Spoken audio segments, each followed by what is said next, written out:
Why do we use the base form of verbs instead of the past form in past tense questions?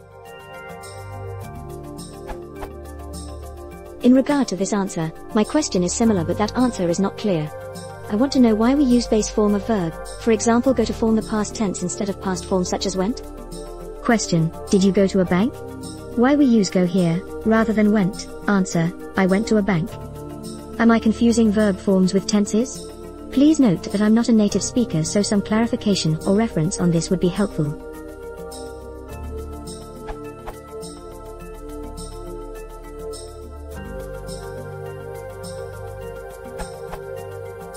The rule is that there is at most one tense marker in each clause. There may be no tense markers, as in the gerund clause going to the moon or the infinitive clause to go to the moon, but there can't be more than one. In I visited the bank, the single, past, tense marker is the ed in visited. In I did visit the bank, the single, past, tense marker is the did, instead of do or does. It's spread out this way because question formation, negative formation, and a number of other syntactic rules all require there to be a first auxiliary verb, and if there is no auxiliary verb, if there is only one verb, in the clause, then they all require do support to provide that auxiliary verb.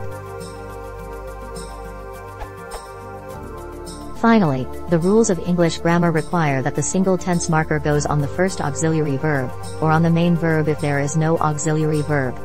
That's why it was on the single main verb before do support, but afterwards, it has to go on the new auxiliary verb, which becomes did. Silly, I know, but that's English syntax for you.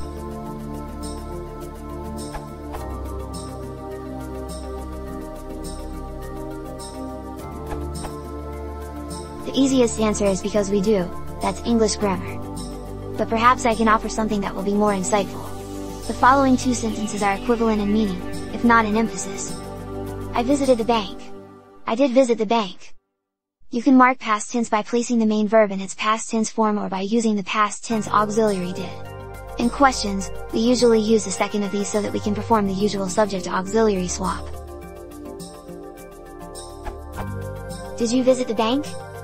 So to sum up, English allows the past tense to be formed in two ways and your choice of which is dependent on the context.